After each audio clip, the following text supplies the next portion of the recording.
దశాబ్దాలుగా దగాకు గురై అన్యాయానికి గురై నెత్తురు మండిన ఒక జాతి ఎత్తిన జెండా గులాబీ జెండా.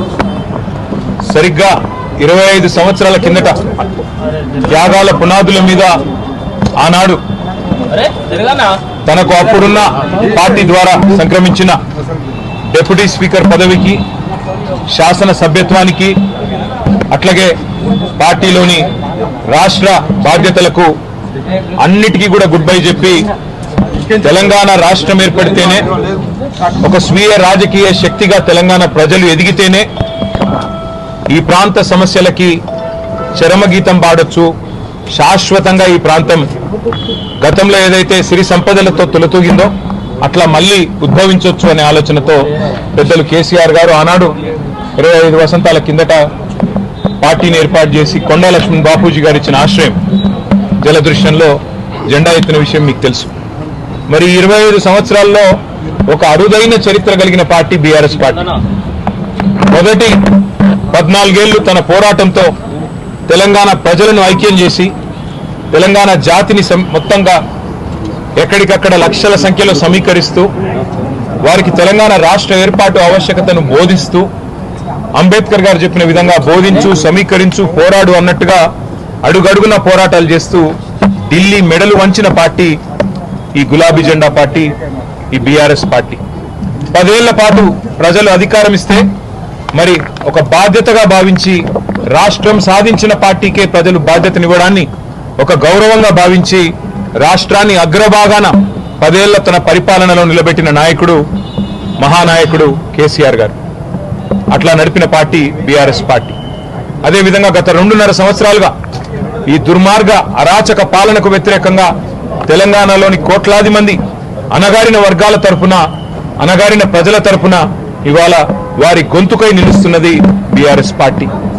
ఆనాడు 14 ఏళ్లు ఉద్యమ పార్టీగా, 10 ఏళ్లు అధికార పార్టీగా, గత 2.5 ఏళ్లు ప్రతిపక్ష పార్టీగా అన్ని పాత్రలు, ప్రజలిచ్చిన ప్రతి పాత్రను సమర్థవంతంగా పోషిస్తూ ఇవాళ భారతదేశ చరిత్రలోనే అతి కొద్ది పార్టీలు, 25 వసంతాలు పూర్తి చేసుకున్న పార్టీలు వేళ్ల మీద లెక్కబెట్టదగ్గ సంఖ్యలో ఉంటాయి. ఆ కోవన చేరింది బీఆర్ఎస్ పార్టీ కేసీఆర్ గారి నాయకత్వంలో. మళ్ళీ ఒకసారి ఈరోజు పునరంకితం అవుతున్నాం. ఖచ్చితంగా తెలంగాణ ప్రజలకు ఒక స్వీయ రాజకీయ అస్తిత్వం ఉండాలి అని ప్రొఫెసర్ జయశంకర్ గారు ఎప్పుడు ఏదైతే చెప్తా ఉండేవారో, ఎట్టి పనికైనా మట్టి పనికైనా మనవాడే ఉండాలని చెప్తా ఉండేవారో అట్లాగే మళ్ళీ పునరంకితం అవుతాం. తెలంగాణను కాపాడడానికి, తెలంగాణలోని ఈ అరాచక కాంగ్రెస్ బీజేపీల నుండి తెలంగాణను మళ్ళీ ఒకసారి పట్టాలెక్కించడానికి కేసీఆర్ గారి నాయకత్వంలో అందరం సమిష్టిగా ఐక్యంగా పోరాటం చేస్తాం. తప్పకుండా 2028వ సంవత్సరంలో తిరిగి మళ్ళీ తెలంగాణ రాష్ట్రానికి కేసీఆర్ గారిని ముఖ్యమంత్రి చేసేదాకా మేమందరం కూడా ఆయన సైనికులుగా, తెలంగాణ ప్రజల ప్రతినిధులుగా, తెలంగాణ బలగంగా, తెలంగాణ దళంగా కలిసికట్టుగా కదం తొక్కుతాం. తప్పకుండా తెలంగాణకి మళ్ళీ ఒకసారి పునరంకితం అవుతాం. ఈ పవిత్ర రోజున, పార్టీ ఆవిర్భవించిన ఈ పవిత్ర రోజున, 25 వసంతాలు పూర్తి చేసుకున్న ఈ రోజున తప్పకుండా మాకు మరింత ఉత్సాహం, మరింత ఉత్తేజం ఇవ్వడానికి మా నాయకుడు కేసీఆర్ గారు ఇప్పుడు మధ్యాహ్నం 2 గంటలకి రాబోతా ఉన్నారు.